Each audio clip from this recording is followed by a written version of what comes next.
నాకు మీరు తోటి మనిషి అవుతారు. సింధూరికి మేనత్త కొడుకంట. అందుకేనండి సింధూరిని ఒక్కసారి చూపించండి. సింధూరి ఎందుకు అర్థం చేసుకోలేకపోయింది? ఇంతే నా మనుషుల జీవితాలు. దగ్గరగా ఉన్న దూరాన్ని సృష్టించుకొని ఇదే జీవితం అంటూ కాలాన్ని వెళ్ళబుచ్చుకోవడమేనా? 10 నిమిషాలు అయిపోయిందండి. సింధూరక్క పెళ్ళి అయిపోయి ఉంటుంది. నేను రమేష్ గారికి ఫోన్ చేస్తాను. ఫోన్ కలిసిందా? సింధూరి లైన్లోకి వచ్చిందా? హలో రమేష్ గారు, కార్తీక్ గారు, కార్తీక్ గారు, కారు వచ్చేసిందండి. సింధూర్ వచ్చినట్లుందండి. డాక్టర్ గారు రండి. వచ్చావా సింధూరి? నేను మృగాన్ని కాను సింధూరి. నిన్ను వెంటాడలేదు, నేను బాధ పెట్టాలనుకోలేదు సింధూరి. నీతో సంబంధాన్ని కలుపుకొని నీ ఆస్తి నీకు అందిద్దామనే నా పట్టుదల. నువ్వు వేరేగా అర్థం చేసుకున్నావు. అక్షింతలు నేను ఆశీర్వదించాలి నా సింధూరి.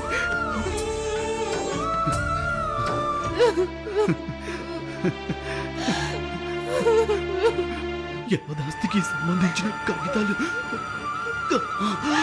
నువ్వు స్వీకరిస్తే మీ అన్నయ్య రాజారు. తీసుకో సింధూరి.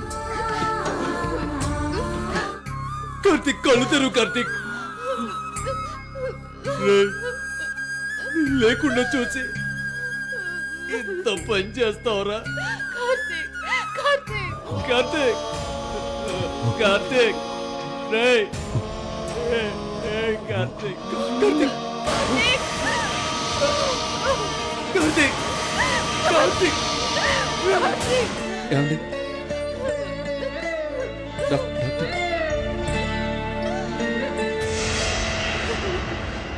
ఏదో చెప్పాలని పిలిచి చెప్పలేకపోతున్నారనిపిస్తుంది. డాన్స్ మాస్టర్ వాసుదేవరావు గారి పేరు వినే ఉంటాం. విన్నాను. ఆయన మా నాన్నగారు. ఇప్పుడు ఆ విషయం అంత ప్రత్యేకంగా చెప్తున్నారేంటి? మా నాన్న అడిగిన వెంటనే జవాబు ఇవ్వలేకపోయాం. దేని గురించి? వర్షిని తండ్రి గురించి. ఎందుకింత బిల్డపిస్తున్నారు? మాది దేవదాసి వంశం బాబు.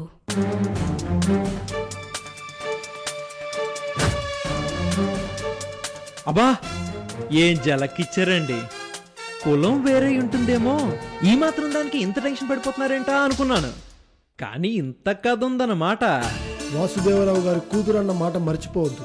ఏరి ఆయనేరి, ఆయన వచ్చి మాట్లాడాలి కదా. నడి రోడ్డు మీద నిల్చొని ఎలుగెత్తి చాటమను వర్షిని నా కూతురు అని, అప్పుడు ఒప్పుకుంటాను. ఇందులో వర్షిని తప్పే ఉంది. మీ వంశంలో పుట్టడమే తను చేసుకున్న పాపం. ఎవడు దొరుకుతాడరా కట్టబెట్టడానికి అని వెతికి మరీ నాలాంటి అమాయకుణ్ణి భలే పట్టారా బాబు. వద్దని మేము వాదిస్తున్నా దాన్ని బుట్టలో వేసుకుంది నువ్వు. దాని అమాయకత్వాన్ని అలుసుగా తీసుకొని ట్రాప్ చేసింది నువ్వు. అన్నట్లు బెడ్రూమ్ లో కూడా తీసుకెళ్ళింది తెలుసుగా. అసలు నాకు తెలియక అడుగుతాను, ఇంకెంతమందిని తీసుకెళ్ళిందో ఎవడికెరుక.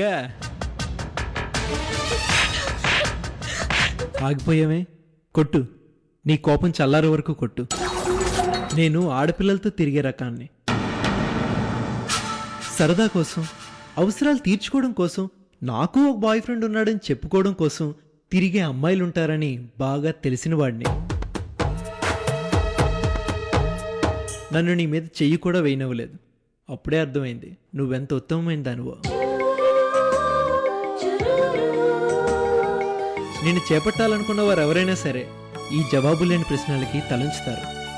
పుట్టుకకు కాదు, వ్యక్తికి వ్యక్తిత్వానికి మాత్రమే విలువనిచ్చే నాలాంటి వాళ్ళు తప్ప.